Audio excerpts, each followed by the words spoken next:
उत्तर प्रदेश के बारे में कहते हैं कि यहां पे 56 से 60% आबादी ऐसी है जो युवा है,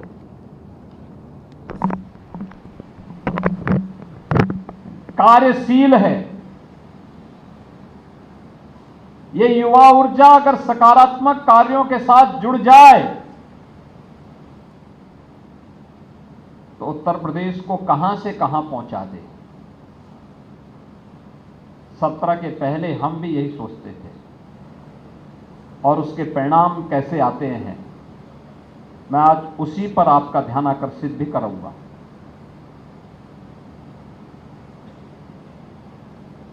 यहां पे 20 वर्ष से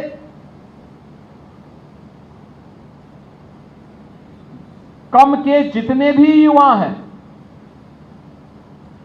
जो फर्स्ट टाइमर वोटर होंगे, वे सभी इस बात को नहीं जानते होंगे कि 2017 के पहले, 2016 के पहले उत्तर प्रदेश में क्या कुछ होता था, क्योंकि तब उनका मन अबोध था। 25-20 वर्ष से ऊपर के 25-30 वर्ष के होंगे, उनको थोड़ा बहुत जानकारी होगी,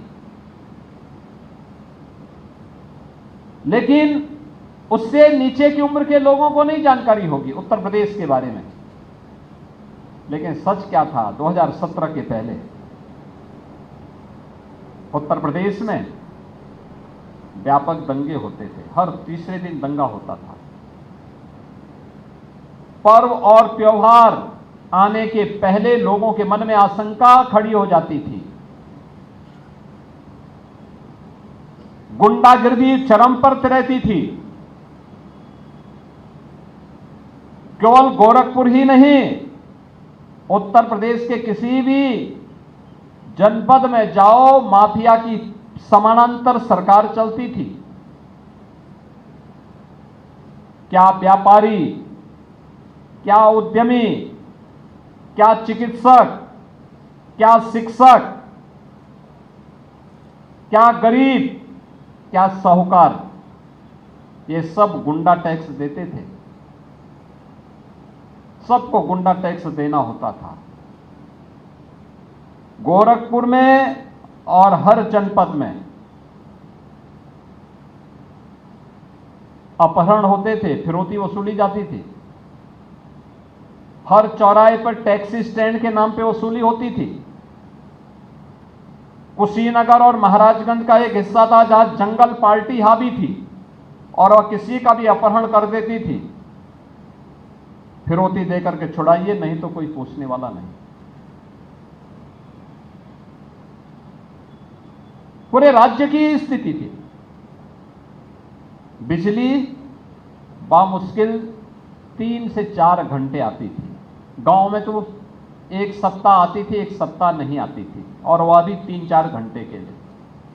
मोबाइल फोन, मुझे याद है 17 के पहले जब हम गाँव में जाते थे, पूछते थे फलाना कार्यकर्ता अगर अचानक पहुंच गए तो पता लगता था कि वह कार्यकर्ता दूसरे गांव में गया है। भाई दूसरे गांव में क्यों? उन्होंने कहा हमारे गांव में बिजली की 1 सप्ताह की वो समाप्त हो गई है, अब दूसरे गांव में आ रहे तो मोबाइल चार्ज करने के लिए दूसरे गांव में गया हुआ है। ये स्थितियां होती थी। विकास कार्य ठप थे, सड़कें नहीं थी, बिजली गायब थी, सुरक्षा नदारद थी, माफिया की समानांतर सरकार थी और इंसेफ्लाइटिस का कहर अलग से था। ये उत्तर प्रदेश की सही पहचान थी। नौजवानों के लिए नौकरी नहीं थी, रोजगार नहीं था, किसान आत्महत्या करता था, महिलाएं असुरक्षित थी। पश्चिमी उत्तर प्रदेश से तो बेटियां पढ़ने के लिए या तो दूर के रिश्तेदार में जाती थी या फिर हॉस्टल में, अगर मां बाप के पास क्षमता है तो हॉस्टल में भेजते थे, अन्यथा घर में बैठी रह जाती थी, उस बेटी पढ़ नहीं पाती थी।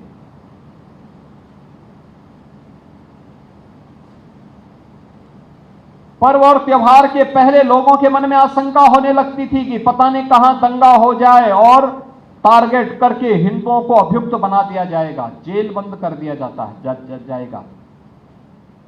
यही होता था।